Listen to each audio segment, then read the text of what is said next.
Hi everyone, this is Dave from Geekanoids and I'm publishing this video in response to some viewer requests.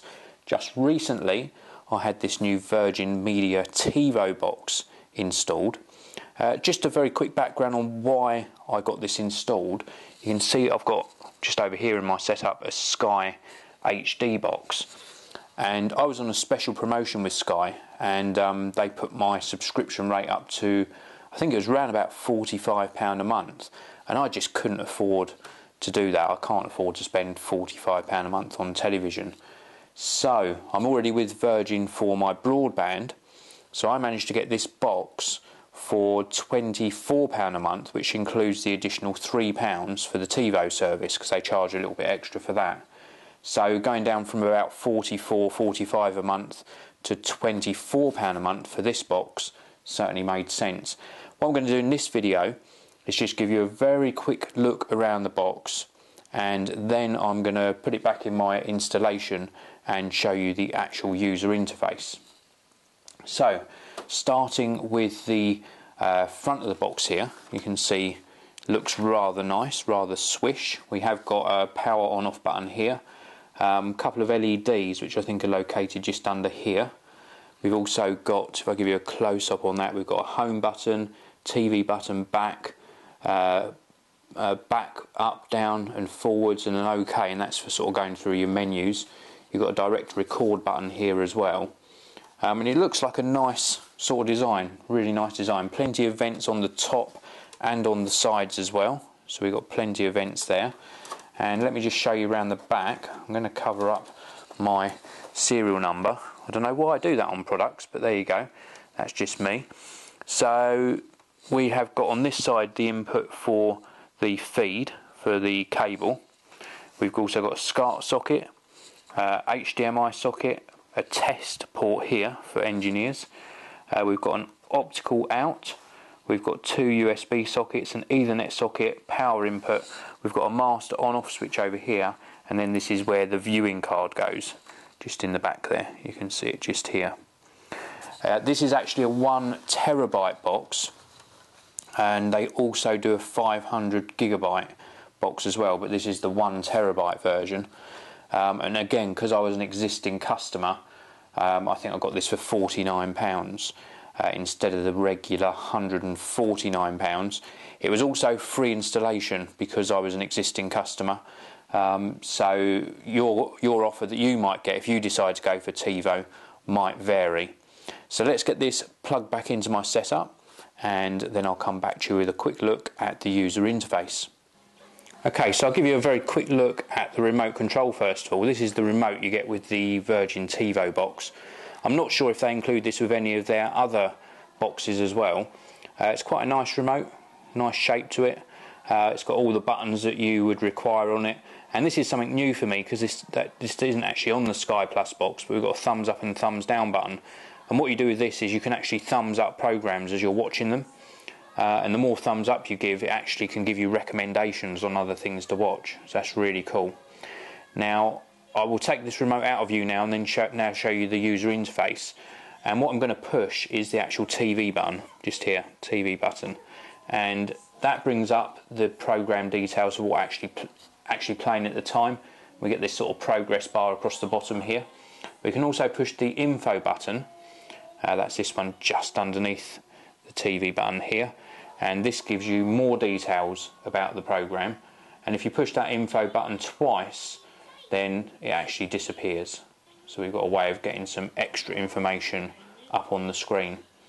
The home button, if we push the home button, this takes you into the menu system, and this is the menu system for accessing everything you need to for the Tivo system.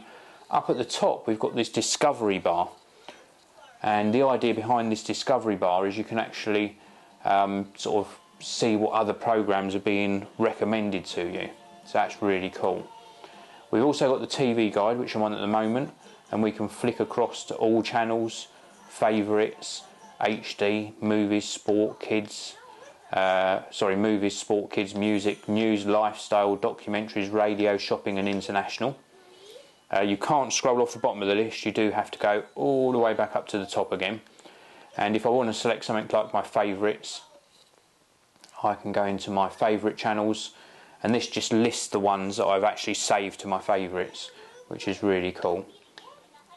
So we can go down and perhaps let's go and select BBC One, and we can go direct onto that channel. It gives some details about the programme again, and then changes channels.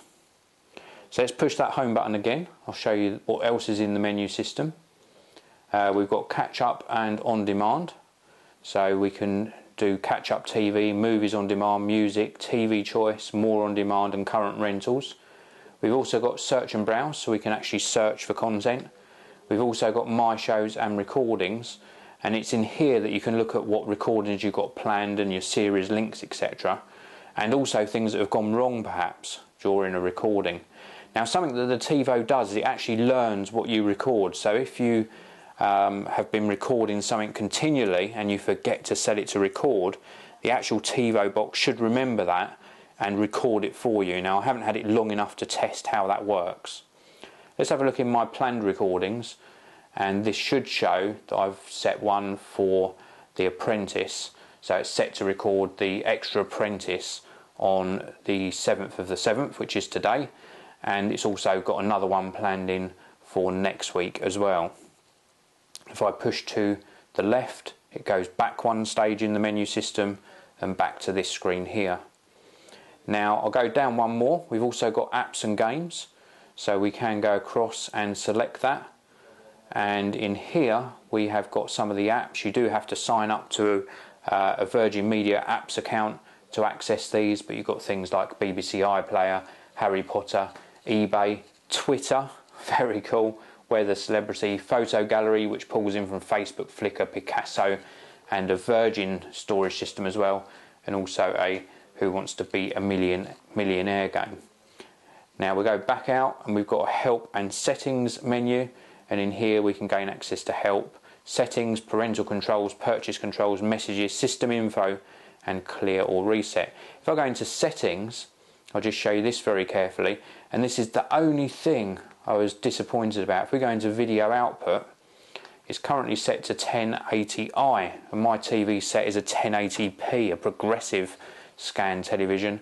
If we go across and go to change settings, you can see down the bottom here we have got an option for 1080p, but it says it is not supported, and even the engineer that did the install was unsure as to why that wasn't actually available. I'm not that bothered, 1080i is fine. I know that Sky Plus was only 1080i anyway, but a little bit of a disappointment.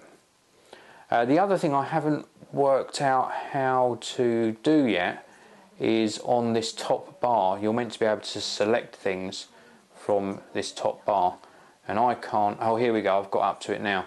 But here we can actually scroll through this recommendation bar, and it will actually give you some recommendations of programs to watch, and I think that's really cool. It says why it's recommended, but as I thumbs up programs, so as I've used the box more, I might have thumbs up lots of animations, and it will then say recommended because you like Family Guy, for example. So I really do like this sort of top bar here that's going to give me recommendations on what to watch and what to record. And actually it's even worked even now, because American Dad, I would have never have remembered that was even available. Let me see what happens when I push the OK button on that. So it's doing something. Here we go. Get this show, upcoming, episode guide. So we can see if we go to upcoming when it's actually on. So it's on FX and FX HD. So I can actually go down to that and push record, and let's see if it lets me record it from here. Let's see what happens if I push my OK button on there. It should take me into the guide. Here we go, record this episode or get a series link. So let's get a series link. Record this series with these options. So we've got the channel down the bottom here. It's going to record all new and reruns at the moment. We've got a little spinning circle, so it's a little bit slow. to do these things. A little bit convoluted in the menu system. There's 10 episodes. It says it's been added and I didn't even choose to edit it. So we can go to manage my series links and see what it's actually done in there. So there you go, it's going to actually record American Dad. Notice that these screens here are not in HD, so that's a shame. So change recording options for American Dad. I'm going to change it from new and reruns to new only, and then go up to the top and hit OK. So now it's not going to record the reruns, it's only going to record the new episodes of that particular series. So it's telling me to please wait, so that should be done now. And I can push the home button on the remote and that should take me back out to the main menu. Give you one last look at the main menu, and if I push the TV button it will go back to play the program that I was last watching. So nice remote, nice system. My opinion at the moment is it's just a little bit slow getting between screens, but I do like a lot of the features. So this is the new Tivo from Virgin Media. Thank you very much for watching, and I'll see you all again in the next video.